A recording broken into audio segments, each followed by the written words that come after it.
আমাদের ক্যানেলের যে কাজ চলমান রয়েছে সেই কাজগুলো অনিয়ম ভাবে চলছে। সরকার থেকে যে বাজেট এসেছে সেই কাজে সেই পর্যাপ্ত বাজেট তারা করতেছে না এবং ক্যানেলের মাটি ঘুরে ক্যানেলে কাজ করতেছে।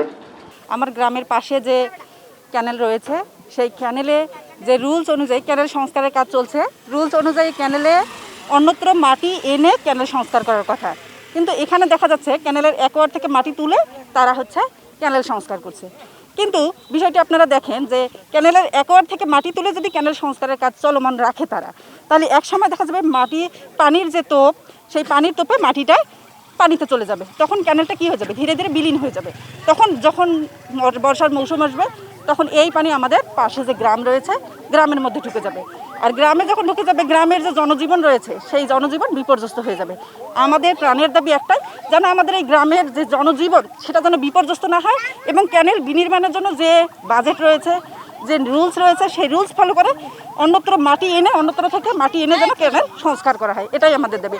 আর যারা এই কাজে যারা যারা সচেতন জনগণ, তারা যদি এখানে এসে বাধা দিতে আসে যে যেটা নিয়ম সেই নিয়ম অনুযায়ী যেন ক্যানেল সংস্কার করা হয়, তারা তাদের গুন্ডা বাহিনী হুমকি ধামকি বিভিন্ন রকমের চাপ প্রয়োগ করে, সেটা থেকেও আমরা মুক্তি চাই এবং আমরা চাই আমাদের ক্যানেল যেন সুন্দরভাবে শক্তিশালীভাবে বিনির্মাণ করা হয়। কিশোরগঞ্জের সেচ ক্যানেল, এটা হচ্ছে চ্যাংমারি ডাঙ্গাপাড়া মধ্যরাজীব একটা অংশের এই ক্যানেলটা।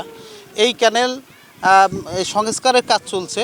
তো এই সংস্কারের কাজের মধ্যে যে অনিয়মটা হচ্ছে, এখানে মূলত বাঁধের যে অ্যাকোয়ার্ডের মাটি, সেই অ্যাকোয়ার্ডের মাটি বাঁধের মাটি কেটে বাঁধে দেওয়া হচ্ছে, কিন্তু নিয়ম যেটা, শিডিউল যেটা, সেটা হচ্ছে যে বাইরে থেকে তারা মাটি এনে সুন্দর করে এটাকে সংস্কার করবে। এখন একটা বিষয় দেখেন যে এই যে বাঁধের মাটি কেটে যখন বাঁধে দেওয়া হচ্ছে, ওখানে খনন করে যখন দেওয়া হচ্ছে, পুরো বাঁধটা একটা দুর্বল পয়েন্টে পরিণত হচ্ছে। আমাদের বাড়ির পেছনে যে ক্যানেলটা আছে সেই ক্যানেলটা প্রথম থেকে দুর্নীতিভাবে তৈরি হচ্ছে। আমরা বাধা দিতে গিয়েছিলাম কিন্তু আমাদের কথা মানি নাই। আমাদেরকে বলা হয়েছিল যে পুলিশকে নিয়ে যাবে, মারামারি ডাঙাডাঙি মানে বিভিন্নভাবে হুমকি দিয়ে আমাদেরকে থামিয়ে দেওয়া হয়েছে। কিন্তু আমরা চাই যে ক্যানেলটা যে হচ্ছে সেটা সুষ্ঠু সভ্যভাবে হোক।